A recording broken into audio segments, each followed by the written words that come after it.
शेतकऱ्यांना सरसकट नुकसान भरपाई, मुख्यमंत्री देवेंद्र फडणवीस यांचा मोठा निर्णय। मुख्यमंत्री नेमकं काय बोललेत पाहूया।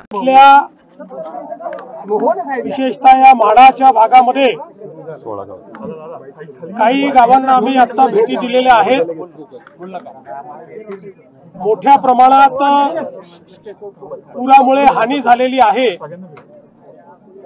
शेतीचं तर नुकसान आहेच, पण घरांमध्ये पाणी गेल्यामुळे अन्नधान्याचं, घरातल्या सामानाचं देखील मोठ्या प्रमाणात नुकसान झालंय। आता आपण ज्या ठिकाणी आहोत तिथे मागच्या भागामध्ये जवळपास एक पूर्ण वसाहत जी आहे छोटी ती पाण्याखाली बुडलेली आहे। 22 लोकांना रेस्क्यू देखील एनडीआरएफने केलेला आहे। मुळात एनडीआरएफने चांगल्या प्रकारे हे रेस्क्यू ऑपरेशन या ठिकाणी चालवलंय। नागरिकांमध्ये फार चिंता आहे, आक्रोश आहे, कारण मोठ्या प्रमाणात नुकसान झालेलं आहे। राज्य सरकारच्या वतीनं आम्ही तातडीनं मदत सुरू केली आहे। कालही आम्ही जवळपास 2000 कोटी रुपये रिलीज केलेले आहेत आणि शेतकऱ्यांना तर आम्ही मदत करणारच आहोत, पण त्यासोबत आम्ही ज्यांच्या घरांचं नुकसान झालेलं आहे, ज्यांच्या अन्नधान्याचं नुकसान झालं आहे, अशांना देखील आम्ही मदत करणार आहोत।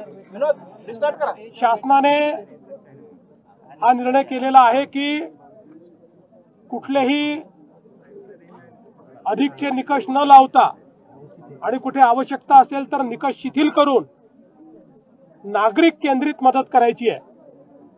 केवळ नियमांवर बोट न ठेवता नागरिकांना आणि शेतकऱ्यांना मदत होईल, शेतमजुरांना मदत होईल अशा पद्धतीनं मदत करण्याचे निर्देश आम्ही दिलेले आहेत।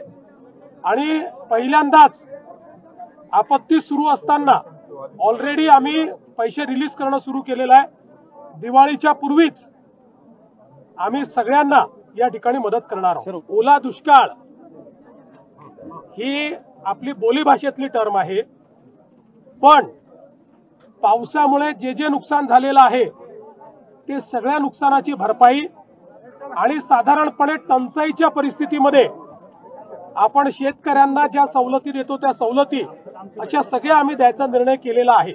त्याच्यामुळे सगळ्या प्रकारच्या सवलती आम्ही देऊ। तातडीची मदत हा महत्त्वाचा विषय आहे। ती तातडीची मदत पहिल्यांदा शेतकऱ्याच्या खात्यामध्ये देण्याचं काम आम्ही करू आणि केंद्र सरकारही मदत करणार आहे। आपल्या माहितीकरता मी सांगतो की एनडीआरएफ मध्ये काही ऍडव्हान्स पैसे केंद्राने आपल्याला दिलेले असतात, जे आपण खर्च करणं चालू केलंय आणि आपण जे काही पैसे खर्च करू त्यातले जे त्यांच्या नावामध्ये बसतात ते आपल्याला ते प्रतिपूर्ती करतात। मागच्याही काळामध्ये तसंच झालेलं आहे आणि जे त्यांच्या नावामध्ये बसत नाही ते आपण आपल्या नावामध्ये बसवून आपल्या निधीतनं ते पैसे देतो। त्यामुळे या ठिकाणी काल मंत्रिमंडळात चर्चा झालेली आहे आणि याकरता जो काही निधी लागेल तो देण्याचं आश्वासन मंत्रिमंडळाने दिलेलं आहे।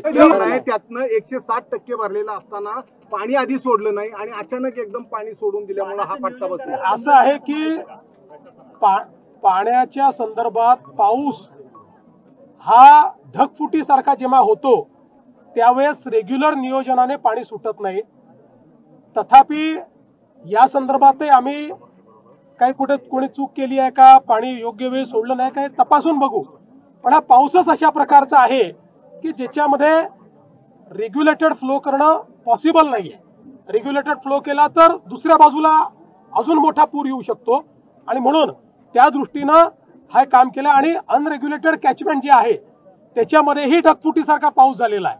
त्यामुळे केवळ धरणाचा विषय राहिलेला नाही, धरणाच्या व्यतिरिक्त जे कॅचमेंट आहे त्यातही पाऊस झालेला आहे। निसर्गाचं चक्र हे बदललेलंच आहे आणि वातावरणाच्या बदलाचा परिणाम या ठिकाणी होतो आहे।